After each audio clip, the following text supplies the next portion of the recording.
overall. And part of that, of course, was the border security, but a lot of that was the reality that you had massive numbers of people that have come into this country illegally, and they needed to be repatriated to their home countries. And so we knew in Florida that this was something that was important to our state. We knew we had an opportunity to really make a difference. And so we decided to stand up. And that was nothing new for us. We were the first state to send people to help Texas when Biden opened the border back in 2021.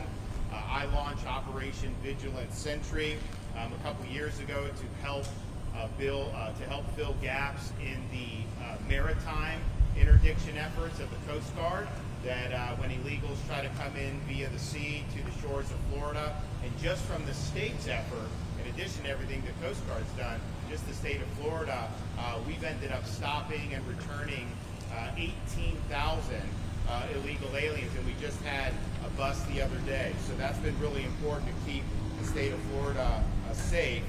We've also done things like ban sanctuary cities. We've ensured that there are no ID cards, of course no driver's license, but any ID cards to illegals. We've increased penalties on illegals who operate motor vehicles. And so we're proud to have been a leader in that even before the Trump administration took in. But then when that happened, we sprung into action on our state agencies doing these 287G agreements with Department of Homeland Security. That basically allows us at the state level to be working in tandem on immigration enforcement. And that wasn't true under the Biden administration. I'd have Highway Patrol, they'd pull over illegal aliens, and then they'd have to call ICE, and ICE didn't want to deal with them, so they basically had to release them back into the community. And so now they have the ability to bring those folks and process them for immigration enforcement, which I think is something that's really, really important. We, of course, called for a special session of the Florida legislature at the beginning of the year, saying, hey, this is our moment. This is what we all campaigned on. Let's get it done. And, we had some pushback on that initially. I think some of these guys, they didn't want to follow through on their campaign promises. They even sent me a bill that would have made things like Alligator Alcatraz and Operation Vigilant Sentry illegal in the state of Florida. Of course, I vetoed that. Blaise Ngolia was in the Senate there, and he was very much standing on the side of the voters that sent us here, and he opposed that sanctuary bill. We ended up getting good legislation passed that requires all state and local agencies in Florida to participate in immigration enforcement efforts. And so that really began in earnest months ago, and it has had a lot of success. But the one thing that we were running into was that DHS just did not have capacity to be able to hold and process these illegal aliens prior to deportation. We were using our sheriffs were using some of their local facilities. We would do what we could at the state level, but there was a huge need for additional capacity. And obviously they had a rough 4 years under Biden, really letting the agency wilt in ways that it was never intended to do. So we were asked, hey, if there's any way you can help with this, this is what you want to do. So the site here at the Dade Collier Airport in the heart of South Florida was a unique opportunity, because while it was an existing footprint with a massive runway, it was something that was not necessarily full or being used all the time. And so we were able to, under Kevin Guthrie's leadership, within record time, create a facility that could support intaking, processing, and eventually deporting these illegal aliens. And that's important to deport from Florida, but obviously from the United States as well. So we have capacity now for a couple thousand. We can expand that as demand is there. And we're looking forward to being able to do that. I know that the administration has called on other states to follow suit and expand this type of capacity, and I would just reiterate that call. I think it's important. I think it'll make a difference. And so we're here today to say, this was never intended to be something where people are just held and we just kind of twiddle our thumbs. The whole purpose is to make this be a place that can facilitate increased frequency and numbers of deportations of illegal aliens. And that is the goal. And one of the reasons why this was a sensible spot is because you have this runway that's right here. You don't have to drive them an hour to an airport. You go a couple thousand feet and they can be on a plane and out of here. So I'm pleased to report that those flights out of Alligator Alcatraz by DHS have begun. The cadence is increasing. We've already had a number of flights in the last few days. We've had hundreds of illegals have been removed from here, and the federal government has a process of how they eventually do, and they've done it different ways on some of these different flights. But the reality is this provides an ability to enhance the mission to increase the number and frequency of deportations. And so what's been done here has really been remarkable. There's full ground-to-air communications from the airfield. There's air tracking radar capabilities on site, securing all access ports of the taxiway, runway on aircraft arrival. That happens. You got 5,000 gallons of jet fuel on site. You got runway lighting. You got everything you need to be able to do that. This airport is able to accept commercial-sized aircraft and conduct both day and nighttime operations. And so that's what it's all about, to be able to help process and remove folks that are legally in the state of Florida and in the United States of America. So we look forward to this cadence increasing. One of the things when the president came and visited that he approved was deputizing state officers, including National Guard judge advocates, to be immigration judges. And the vision is to just have them on site. You can move forward with the processing very quickly and increase the numbers. And the flow would be, there'd be a high turnover rate here because you'd be constantly doing that. We're working very closely with the Department of Justice. We have not yet had any approval for anybody to be able to come down here and do that, but we do anticipate that happening very soon. And when that happens, you're going to have an availability of a lot of folks to be able to be ripe, to be able to be removed and ultimately sent back to their home countries. Now, I've also pointed out we've been supportive of the efforts that if somebody is earmarked to come here and they would choose to simply voluntarily deport. Now, they're not just going to take your word for it. They're going to take you, chaperone you, make sure that you're on that aircraft and that you're landed in your home country. But there is resources available to do that. And I think that makes sense from a taxpayer perspective because it's cheaper to do it that way. It's also more efficient. So anybody that wants to take up on the offer can do it. We've had some people take up on the offer, and it's not just limited to Alligator Alcatraz. That's something that in any of these instances with immigration enforcement, that's a way to short circuit and ultimately get where we're trying to go anyways. So that is something that's a live possibility, and I hope more and more people avail themselves of that opportunity.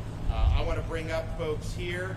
I know Kevin Guthrie has done a lot of yeoman's work, both in setting up this facility, making sure it's being run professionally, but also debunking a lot of the nonsense that gets spewed out with some of the fake narratives that get put out, and he's done a really good job of doing that. Clearly that you have something that's professional and that's meeting very high standards. So Kevin, why don't you come ahead and let it rip. Thank you, Governor. Thank you for being here this morning. Thank Governor DeSantis for his leadership and dedication in doing what's right for the state of Florida and the United States of America. Florida has been able to act decisively and deliver results due to his ongoing support for law and order. Florida is a law and order state. Florida knows how to respond to crisis. We specialize in response and recovery, acting fast, and most importantly, logistics management. That same speed, precision, and discipline has been applied here at Alligator Alcatraz. When Governor DeSantis called on us to lead this effort, we brought everything we've learned from hurricanes, severe weather, large-scale activations to the table and made this happen. The focus of this operation has always been and will always be fulfilling our mission, upholding the law and delivering results. This facility was built and operational incredibly fast and has now grown to have a capacity of 2,000 detainees. Our team continues to work to increase its capacity of the facility which will eventually hold 4,000 detainees. As our capacity increases, we continue to identify contingency plans to ensure we are ready for hurricane season. I know that I've taken a little bit of heat in the media that the EM guy is not taking care of hurricane season. That is absolutely, unequivocally false. When we have 1,000, I need to make sure we have room for 1,000. When we go to 2,000, I need to make sure we have room for 2,000. And yes, I may have visited some facilities in the state of Florida. Why? Because this facility, as I've said on the record, can withstand category winds of up to category 2. But there's a category 3 and a 4 and a 5. And I hate to talk to you so elementary, but unfortunately we have to break some things down into simple building blocks for other people. Category 3, 4, and 5 is greater than and not equal to a category 2. When we have that situation, we will have to do an evacuation. And it's incumbent upon the Florida Division of Emergency Management with our law enforcement partners to be able to take care of that. So yes, we are constantly looking at what we can do based on need when we get to a certain level where we're going to go. And I promise you that the hurricane guys have got the hurricane stuff covered. I promise you that. I'm sorry, I'll get back on track now. Again, just in case you forgot, we are #1 in the nation in emergency response and recovery. And that includes everything from evacuating detention facilities, jails, and hospitals, should that need ever arise. Our on-site services include hot meal service 3 times a day, not gray turkey, by the way, full medical care, including 24/7 clinic and pharmacy, indoor and outdoor recreational space, laundry, legal, and clergy services, air-conditioned detention housing units. Again, I've said in the past, and I'll say again, either meet or exceed the higher standard, whatever that is, whether it's Florida standard or national standard, we meet or exceed the higher standard. The security infrastructure includes over 28,000 feet of barbed wire and fencing, nearly 300 security cameras, a trained force of over 400 security personnel, including an additional 200 National Guard.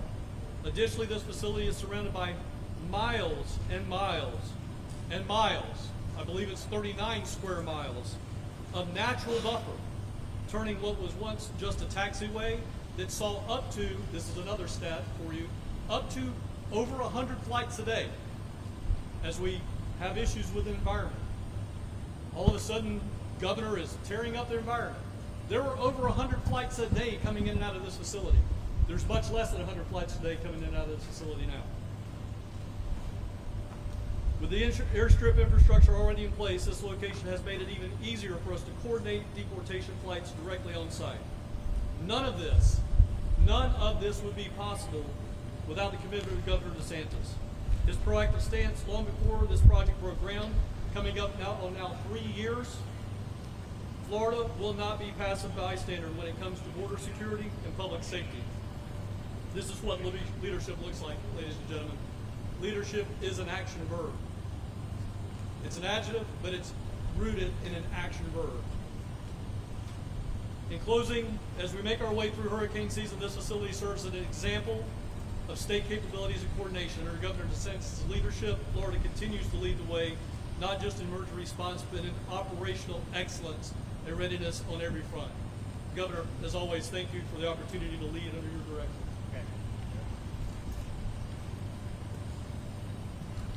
Good morning, everybody. Thank everyone for coming. My name is Gary Ripp. I'm the Field Office Director for ICRO here. And again, I want to thank the Governor, and I want to thank the great executives behind me. We face a monumental task, and we have faced a monumental task of righting the wrongs of the last administration. And how we're doing that is through a whole of government approach. Everything you see out here is a whole of government approach. It's all state, local, federal partners working in unison, working as one to resolve the problem of illegal immigration in this country. We've done that through this facility, and we'll continue to do that utilizing this facility. Again, it's the governor's vision, and it's our determination to make that happen. We've already started to facilitate that this week. We've had 2 or 3 removal flights, and we'll continue to have those removal flights. Up to 100 individuals who are illegally present in the state of Florida have already been removed from the United States. And again, we will continue to do that and utilize those facilities to the fullest potential. Again, I thank everyone for their time, and I thank Governor DeSantis for his vision and his leadership. Thank you. Good morning, everyone. Clay Zangolia, Chief Financial Officer of the great state of Florida. First, I want to acknowledge and thank President Trump for everything that he is doing to make sure that he is stopping the stem of illegal immigration coming over. And I want to thank our great Governor Ron DeSantis for everything that he is doing. He has basically led on this issue since day one. And we would not be here today. This facility would not be here today if it was not for the governor leading on the issue. Because the Governor DeSantis, knew the enormity of this problem that was created by the Biden administration. And we knew that somehow we were going to have to get all of these criminal, illegal aliens out of the United States so they don't commit any further crimes. And the ones that are in here, illegal immigrants, we're going to have to do something with them. I know people have been saying, well, is this the right thing to do? What about the cost? We have always been talking about the cost of illegal immigration, and the taxpayers are going to bear the cost of it. So I don't want to hear anyone from the left start talking about cost, because this wouldn't be here if we wouldn't have de facto open borders over the last 4 years under the previous administration, 4 years under Joe Biden. We are doing what is necessary. We are doing what is right to make sure that we stem and stop illegal immigration. This facility and what we are doing at the state and the national level should be a deterrent to make sure that illegals do not continue crossing over the border.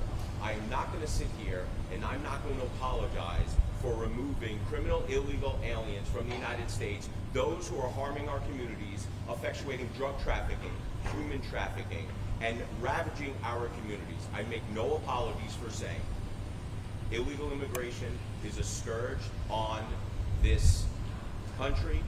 It needs to stop. It needs to stop now. And if there's any illegal immigrant listening to my voice right now, self-deport. Use the app. We will get you home. Do not come here because you will be removed.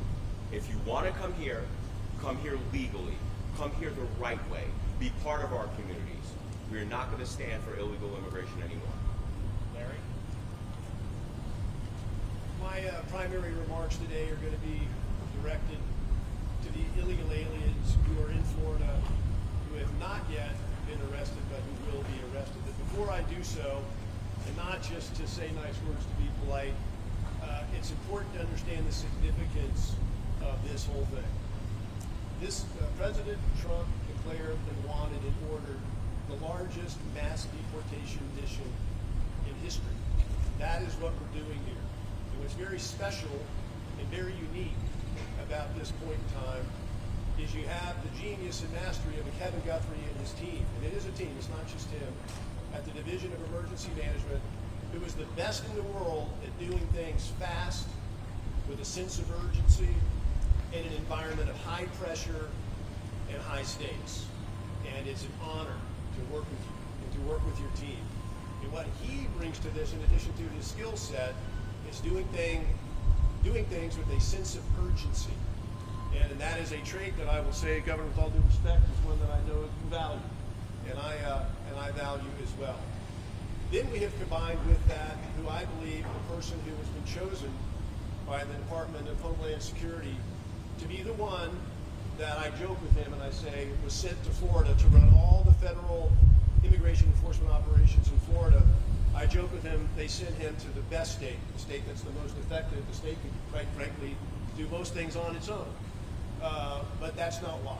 Why they sent Garrett Rippa here is because he is developing the blueprint or the prototype here in Florida, which the president was just in town here at this very location just a couple of weeks ago, declaring Florida the cutting edge, the best, the template, the example for other states to follow. So Garrett Rippa each day, 24/7, on the Guthrie timeline, is working to bring this all together to make it happen, not so we can do high fives and declare victory in Florida, but to be a national leader under Governor DeSantis' leadership, along with President Trump, making this the template, the blueprint that can be scaled and replicated and be generative for the entire country. So now returning very quickly as I look to the illegal aliens who live in Florida, and I want to say this humanely and with respect.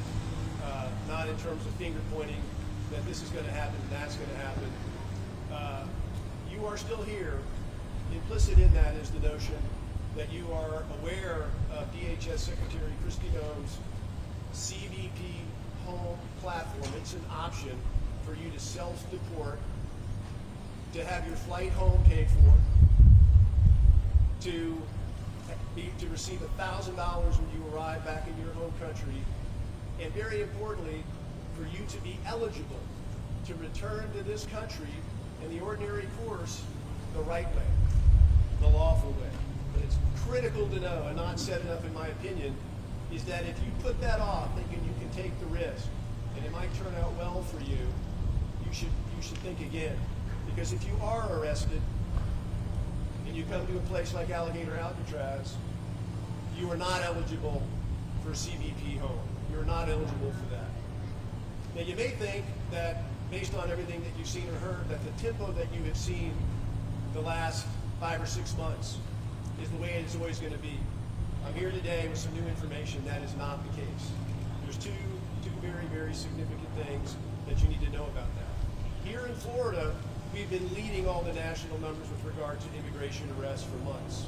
And that is largely to the credit of the Florida Highway Patrol, who's had 1,800 Florida troopers out with their universal jurisdiction throughout Florida, not just on the highways, leading the country, making arrests.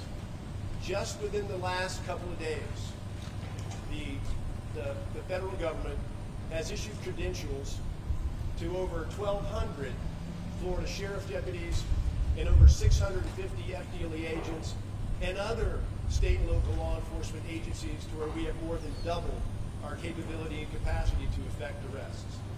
That tied together with us getting good, practicing, getting muscle memory, and making things happen, I strongly suggest to you is it is a new day each day as we go forward now. Don't look back on where we've been. There will be a surge of arrests, and what you see here at Alligator Alcatraz and what's to follow on detention capacity will be here to meet that surge.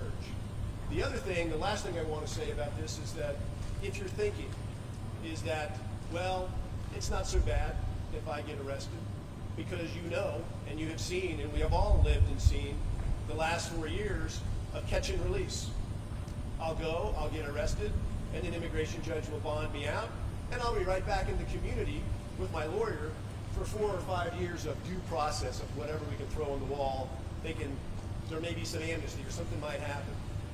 Well, that's other news. There's been a development within the last 2 weeks that has significantly cut back bond release from detention.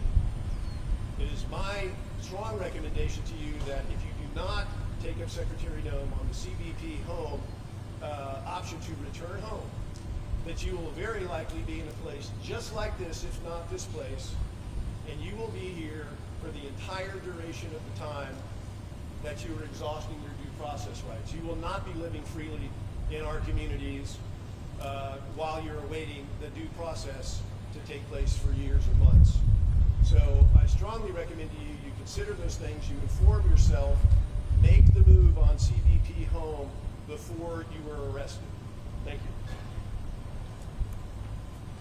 So the flights are going. I think the cadence is going to increase. I think you're going to continue to see the numbers really go up dramatically. And then as there's demand, we can expand the footprint here to 3,000, and then we can do camp landing. And I said we've always been ready, willing, and able to do that.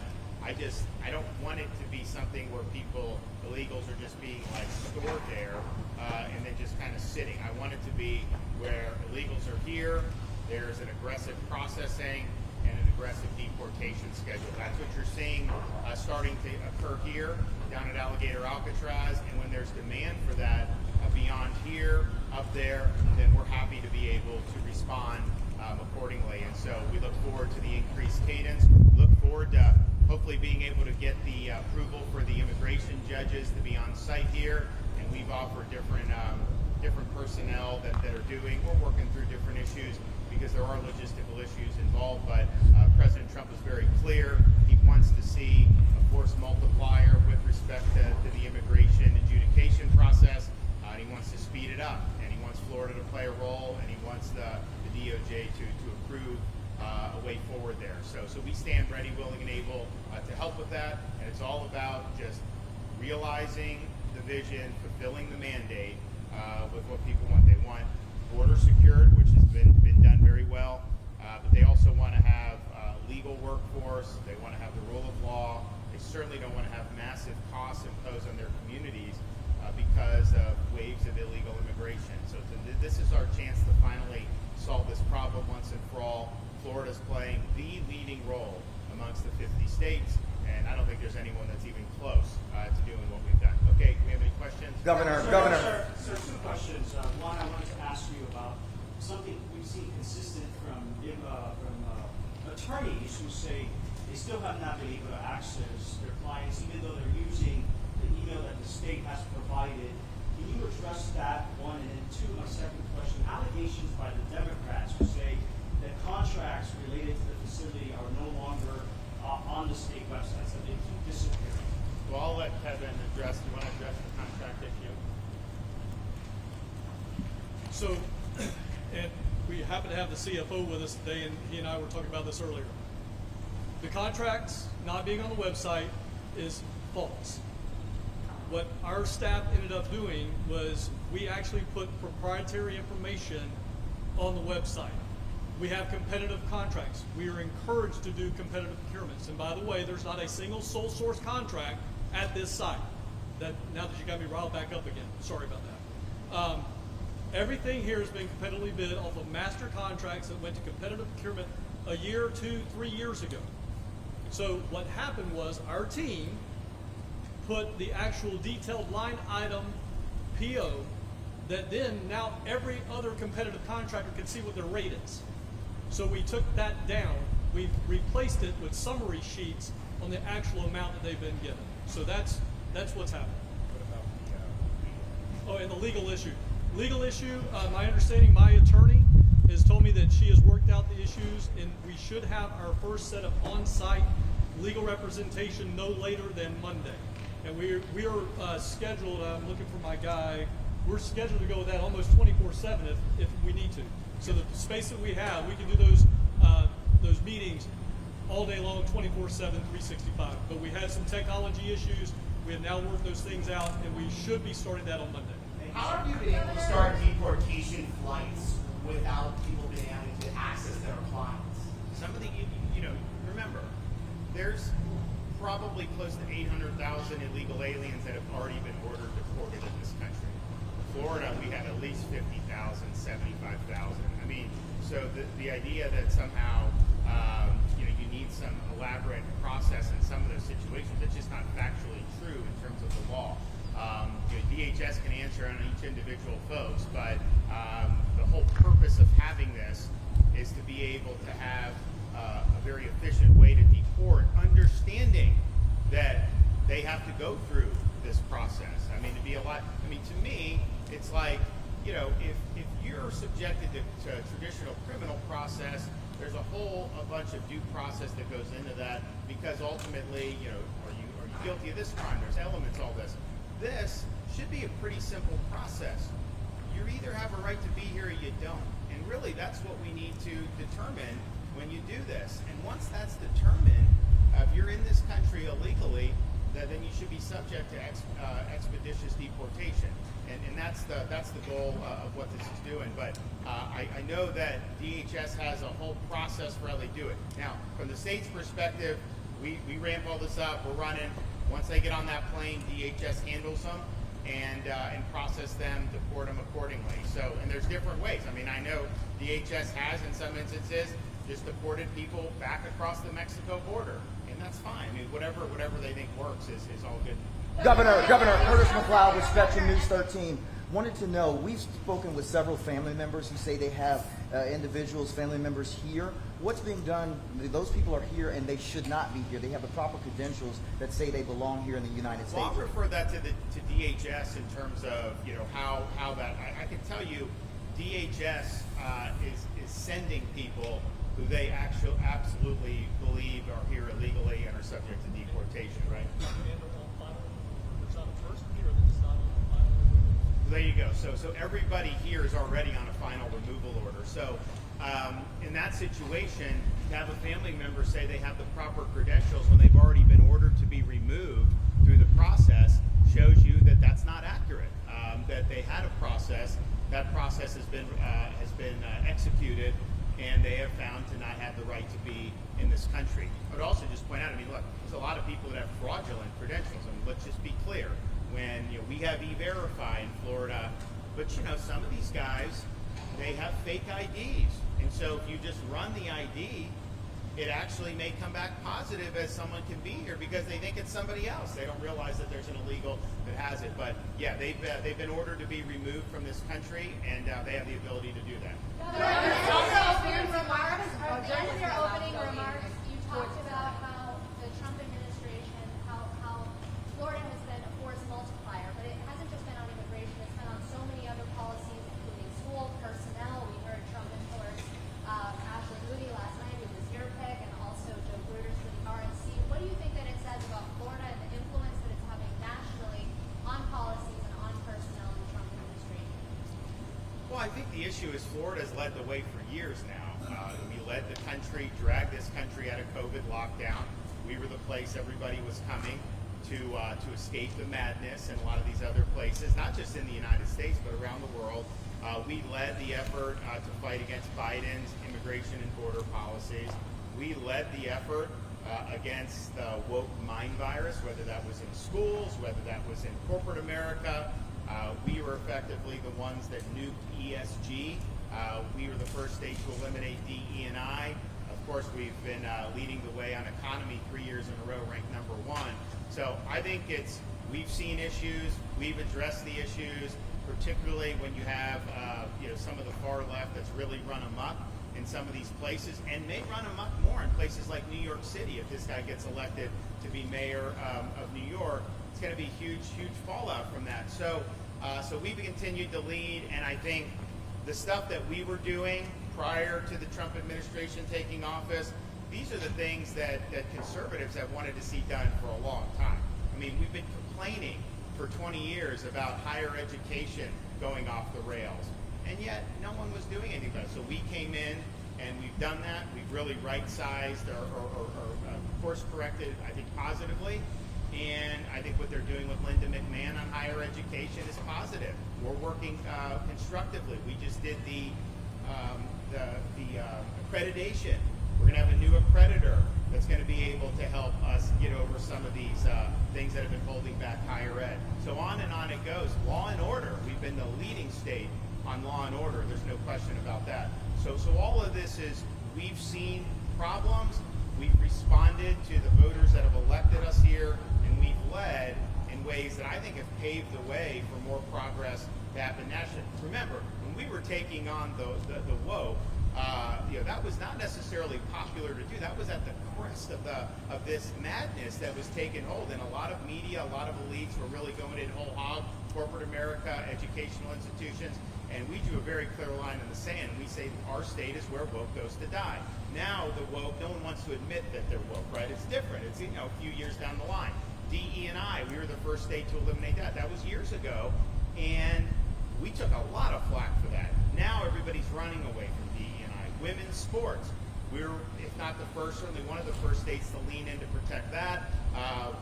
That was considered controversial at the time. Now everybody is acknowledging, it's not right to inject a male in these female competitions. So I think on issue after issue, we've been willing to lead, and I think these are addressing problems that a lot of voters have wanted to be addressed. We obviously could do it at the state level. Other states have emulated, and I think now the Trump administration is really focusing on addressing these issues in a national context, and I applaud them for doing that. Any specific goals or estimates for how fast you get the process here from the minute these illegal immigrants show up here to when they're from place? Well, if you think about it, I mean, we have 50, 70, 80,000 illegals that are on final orders of removal already in Florida at a minimum, right? And so, we would love to be able to get that cadence going very quickly to where we burn through that expeditiously. Then some of the others that are still going through some of the process, we want to be part of helping supplement that process with our personnel to be able to move that back quickly. But I mean, if you look at the numbers, I mean, obviously the deportations that have happened nationwide so far, and ICE has been understaffed, is not scratching the surface of what would need to be done to get to where you have the largest mass deportation in history, and where you're even just addressing the Biden people, right? So you got to increase that tempo. You have a limited amount of time to do it, and I think we've got to assume, we've got these 4 years under the Trump administration to really get the job done. So my hope is that we have a very strong cadence coming out of here. If the cadence is strong and it justifies us going up Northeast Florida and establishing a footprint at Camp Landing, we will do that. But for us, the reason why we're in this is because we want this tied to helping DHS remove these folks. That, to us, is the critical element that we want to see done, and then I think, quite frankly, the voters want to see done. Governor, how will the state of Florida get reimbursed? There are several families that are saying that the people inside this facility that are their family members aren't getting medications. Can you explain this and talk about that? So I like Kevin, but I'm sure he's going to debunk it. I mean, I seriously, you have to ask yourself on some of this stuff, just the desire to create narratives, and these Democrat politicians parading down here and doing all this stuff. And I'm just thinking to myself, I've never seen one of you show up to comfort an angel mom who's lost a child because of illegal alien crime. I've never seen you raise any concern about the victims of illegal immigration. Not one time have I seen these Democrats caravan anywhere in this state, hold a press conference to be able to stand in solidarity with victims. I've never seen that. These are stunts that they're pulling because they're increasingly politically irrelevant in this state, and they're trying to latch on to whatever they can, to create phony narratives. But I will let Kevin address that. So again, simple answer, absolute crap. We have on this facility the ability of a full-fledged medical center with x-ray capability, sonogram capability, prescription med capability. When these individuals come here, and I'm glad you asked this question. Again, we reiterate, everybody at this facility is on a final removal order. They have been in CBP, ICE, ERO, AMO custody for a while. It's not like they just came into custody last night. They have been underneath the federal government's health and medical arm. They get brought here. They come with what we call a face sheet that tells us everything that they're on. We have that medication on site. We have a medical doctor on site. We have nurse practitioners on site. We have RNs and a complete medical staff. We can deal with trauma on site. We have 4 paramedics on duty at all times in conjunction with the medical staff. So again, all of that is false. Every single bit of it. And it's not, again, we didn't just go out with a FHP traffic stop, my friends and brothers in tan, out there making a stop, and then just arbitrarily pull that guy off of Alligator Alley and bring him straight here. We have absolutely no idea who that is. That is not how this system works. They come from ERO, ICE, CBP to this facility with a face sheet that tells us everything about them. It's absolutely false. There's a bunch of errors here right now.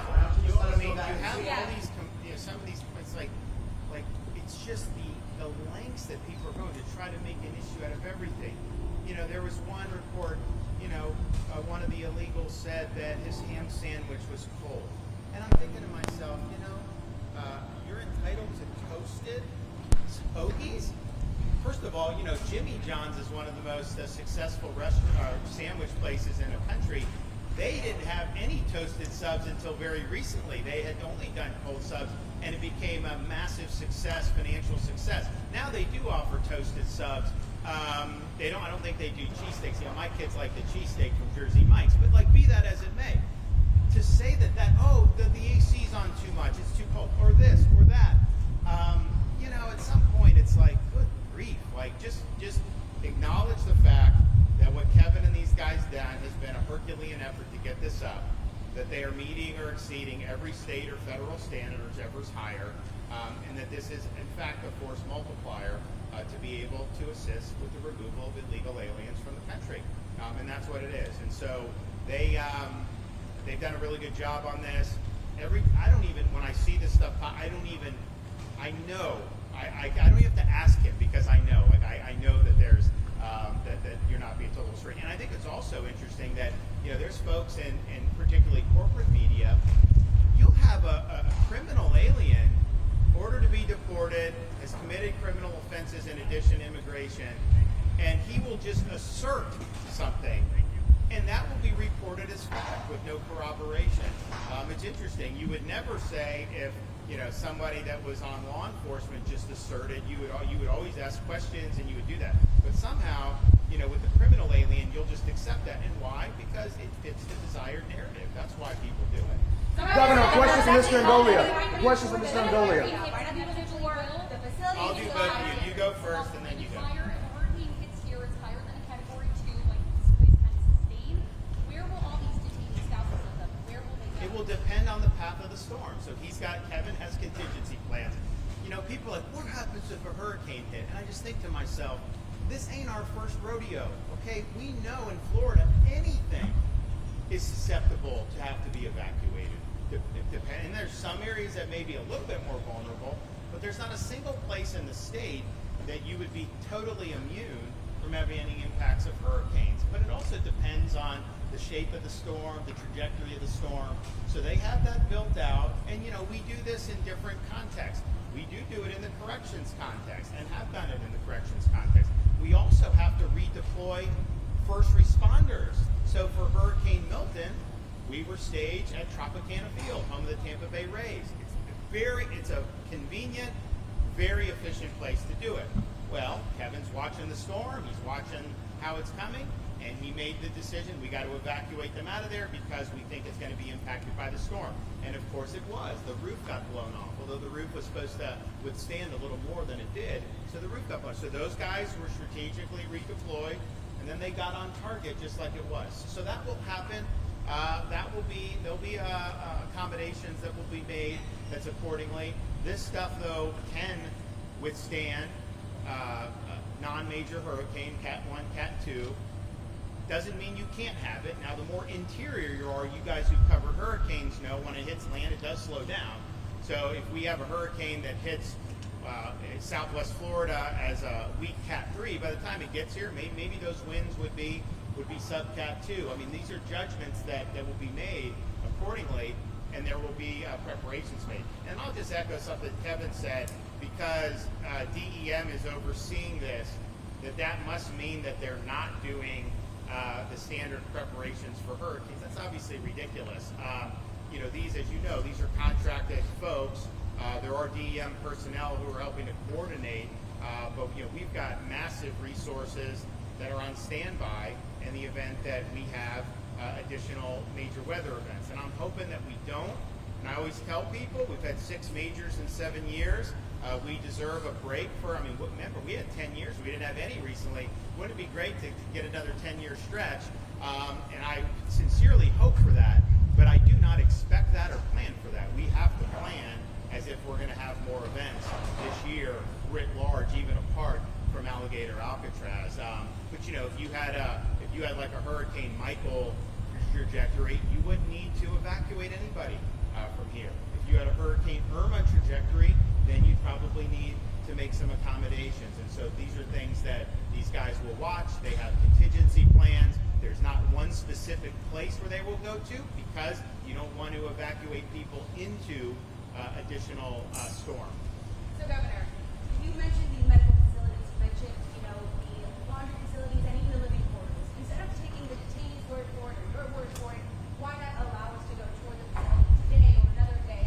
Because so far we've been denied. Well, they have done that when the President of the United States was here. We had the White House press pool that was following us through all these facilities. You've had different politicians that have come. Now, a lot of them have been posturing, but they have come. Here's the thing: this is not a spectacle. Okay, you don't get to go into other facilities willy-nilly either. I mean, that's just the reality of the situation. I think they have a job to do here. I think they're doing it, and I think that they're doing it well.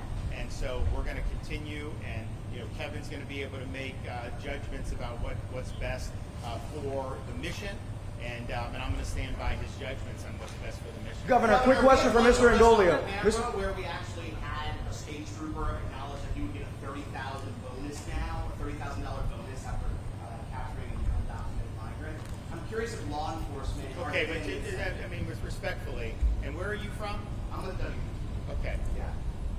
Have you How seen many the law how many enforcement? illegals have been apprehended by state law enforcement? Thousands and thousands. Do you honestly think we could underwrite a $30,000 check for each illegal that was apprehended with those massive numbers? Of course not. I mean, of course not. So I'm not sure where that's coming from. I can tell you that I worked very hard to get pay increases for Florida Highway Patrol in this year's budget. I wanted 25% for experience. We didn't get quite that much, but we did get a significant, and we'll probably work more. No, but I mean, the idea that you'd get 30,000 for every illegal, that wouldn't even be cost effective. So I'm not sure where that's coming from. Governor, what's Governor, the process exactly on how getting many- reimbursed from the state of Florida getting reimbursed? Same as you would through any FEMA reimbursement. Governor, Governor, you exactly mentioned- how you many mentioned- detainees have been flown out, and if they're being, are they being deported, or where are they being taken? So there have been 100 full deportations just out of here. There have been many other hundreds who've been flown out of here. The way the federal government does is they have some areas that are considered kind of hubs. And so I know some flights have gone to Louisiana, and then they will go from Louisiana. And it makes sense logistically because, you know, if we've got a plane full of people here from a variety of nationalities, if you go to a central hub, then you can pool the nationalities and send one flight to one place, another flight to another place. So that's what we're doing. But there have been 100 folks that have fully been deported, and there have been many hundred that have been exited this facility and are en route to be deported by the federal government. And look, I think a lot of people getting them out of Florida is a huge thing. You know, it's like we obviously had a transport program. Send to California, send to New York, send to Martha's Vineyard even. And we were happy to do that because I think it relieved burdens on Florida. But yeah, so they've got a process that they're doing. Now DHS has run into some more money now. I think you're going to see an expanded footprint in their capacity. I think you're going to see an expanded detention footprint in their capacity. And I'm all about, I mean, people say like, you know, why are you getting involved? Because we need it. That's why I'm getting involved. If DHS had 100% capacity to handle and process 100% of the illegals, then I'd be happy to just say, you know what, you know, we've got other things to be doing. But we're needed in this fight now. Other states have been asked to step up. I hope they do. And I think you're going to see DHS's capacity continue to increase. But right now, you know, they had 4 really tough years in terms of the attention and the direction. And so it's a new day, but it takes some time.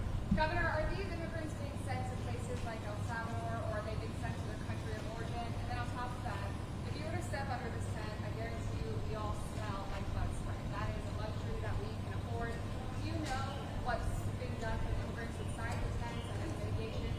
It's uncomfortable. Well, one, I mean, I don't have bug spray on. I know people have it or what, but so on the deportation, look, that's a question for DHS. As I said, they've got processes that they go through. They can do a direct deportation from here. They can do to one of the hubs, and then the hub can take them. And I know that they have used El Salvador. I don't know that anyone from here has gone there yet. But so I just can't answer it. But I think DHS could answer that. Okay, who has a question? Who hasn't answered? Yes, ma'am. Jennifer Crawford, WGC News in Fort Myers. What concerns do you have about an expanded footprint of this facility on the Everglades, which you have really fought hard to resolve? None, because we've looked at it. It doesn't have an impact. As Kevin said, there were hundreds of flights going in here, training flights. There are less flights now doing that. Everything that you see built is on the existing infrastructure, so it's not going to have an impact. And I would note, particularly for people in your region, you know, I just did something no one thought, you know, could get done as quickly as we did, open the C-43 reservoir. And so you remember before I became governor back in 18, there was a lot of water being spewed out of Lake Okeechobee. It interacted with the red tide. It created some real serious problems for quality of life, tourism, and the economy. And now we've got a massive reservoir that can store that water, clean it. It can send to Southwest Florida in the dry season when they want it. And that is a huge, huge thing. So the number one environmental issue that was present in 2018, this stuff being spewed in from the lake, we addressed it head on and have completed this massive infrastructure project. And if if you also look at the hydrology of the Everglades, what I said was, we got to have water flow south as nature and God intended, and the amount of water flowing south compared to when I became governor, dramatic increase. This thing, I looked into, should we buy it and then grow over it? Would that? It doesn't really do a lot to increase the hydrology. That money could be spent much better doing the stuff that we're doing. So there's not going to be an impact here. But even if this wasn't here, if I had to pay money to mothball it, I think that money would probably be better off doing the pump stations like we're doing at the EAA reservoir that the Army Corps has given us responsibility over. So that's going to be bid on and procured. We're going to move forward with that. So all those things I think are very important. But this has been huge success that we've had with Everglades restoration. We're continuing the momentum. This delegation of authority that we announced down in Marco Island last week, huge deal for the state of Florida. They were looking at the federal share being done 2034.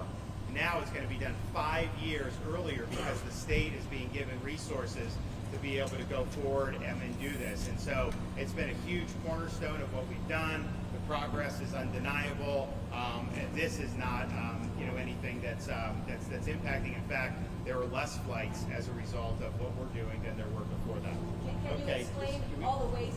What happens with all the? They truck it out. Yeah. There's no sewer or anything. They just truck the waste out. They bring in potable water and they do it. So look, that's more expensive to do. That's more cumbersome. But we weren't willing to do this facility if we weren't managing that in a way that was not going to have impacts. And so that's what we're trying to do. So they're running these things out of here all the time.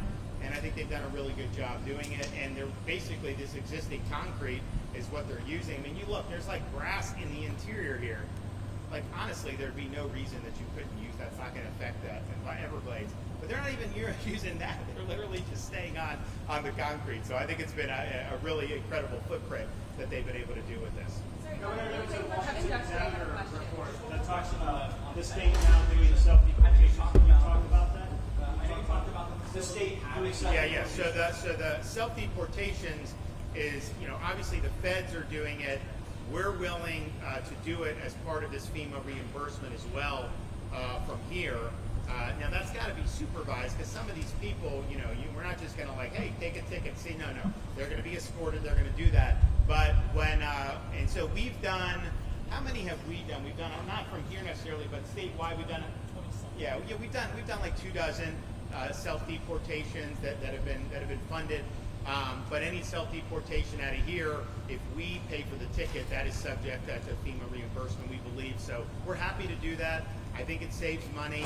Honestly, it saves the state money because there's a lot of burdens that get placed, when you have this many folks doing it. So we'll keep providing updates on this. I think you're going to see the cadence on these flights start to pick up. Obviously, honestly, to get to where we were beginning of this month and now have flights leaving already with the facility that's been built out. That's incredible. It's incredible work by Kevin Guthrie, incredible cooperation with DHS and the Trump administration. A lot of hard work has gone into it. So thanks for everybody that's been involved in this. This is making a difference. This is just the opening stage. You're going to see this really ramp up, especially given DHS's infusion of cash and particularly all those illegals that are already been ordered to be removed. We need to get that done. I mean, the rule of law really depends on it, and the vitality and safety of our communities depend on it. Okay, thank you. Thanks, Governor.